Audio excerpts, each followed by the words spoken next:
Beleza, moçada? Vamos estudar um pouquinho? Então vai lá, esse vídeo é sobre teoria, iniciando a cinemática vetorial. São 3 assuntos que eu vou dividir: deslocamento, escalar e vetorial, velocidade e depois tem um vídeo sobre aceleração. Antes de começar a teoria aqui, deixa eu dar uma dica para vocês. Como que você deve fazer? Pega a apostila relacionada ao módulo que está estudando, está postado lá no Classroom. Olha na teoria, acompanha a teoria que está escrita na apostila com a dica de aula aqui. Porque como eu estou gravando, eu faço de forma resumida. Acompanha minha aula, vai para os exercícios de aplicação. Vai lendo e vai vendo a gravação. Eu vou resolvendo um por um, tá? Só depois que você tenta fazer tarefa, quiser fazer uns 2, 3, sei lá. Aí depende do seu estudo, mas não deixa de ter a disciplina e fazer na sequência, tá? Porque essa aula aqui talvez a gente não volte mais, é a sequência do curso de vocês. Beleza? Vamos lá. Ó, nós estudamos no começo do ano cinemática escalar. Estuda o movimento, deslocamento, velocidade, aceleração, sem se importar com a direção e com o sentido, é só o valor. E agora eu vou acrescentar o lance vetorial. Eu vou dar direção e sentido para essas grandezas. Então a primeira diferenciação é que é um deslocamento escalar, que é o famoso delta S, que você já estudou, comparado com agora um deslocamento vetorial, que é o delta R, é um vetorzinho isso aqui. Vamos ver qual que é a diferença de um para outro. Eu desenhei aqui uma pequena trajetória, né? Toda marcada. Então tem a posição inicial e tem as posições, posição 1, posição 2, posição 3, até chegar na final. Quando você vai calcular um deslocamento escalar, você percorre aqui a pista de acordo com a trajetória e pega a posição final menos a inicial, que seria o delta S, né? Quem que é o delta S? O delta S é o S final menos o S inicial. Isso medido ao longo de toda a trajetória.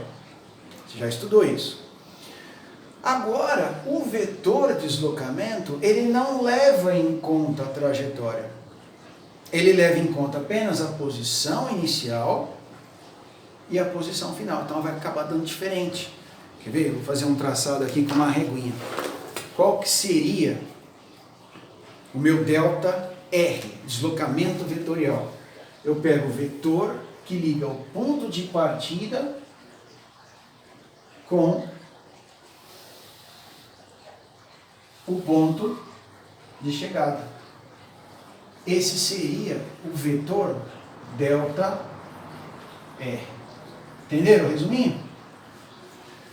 Se a pista fosse uma reta, daria a mesma coisa, delta S, delta R. Mas quando faz curvas, acaba sendo diferente, porque o delta S pega toda a trajetória e o delta R é o ponto, vetor que liga o ponto de partida com o ponto de chegada.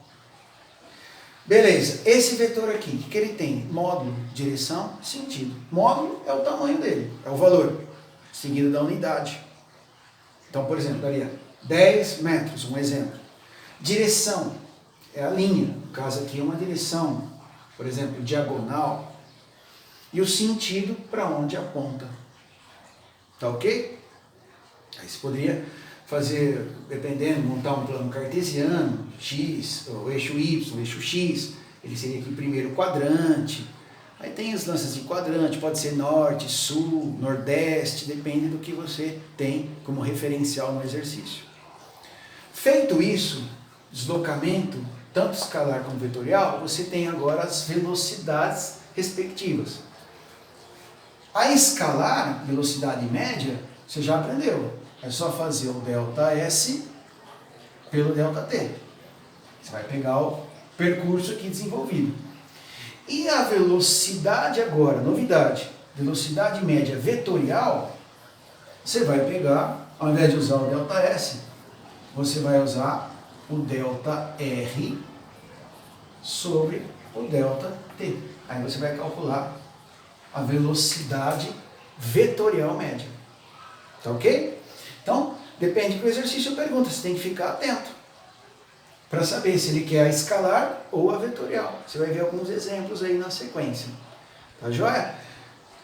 Calcula o módulo ΔR, joga o módulo aqui, calcula o módulo da velocidade vetorial, que não necessariamente é igual a escalar. Joia? Isso é um pouquinho de cinemática vetorial. Tá faltando, já foi o deslocamento, velocidade. Próximo vídeo, aceleração vetorial. E a gente vai explicar. Joia? Beleza.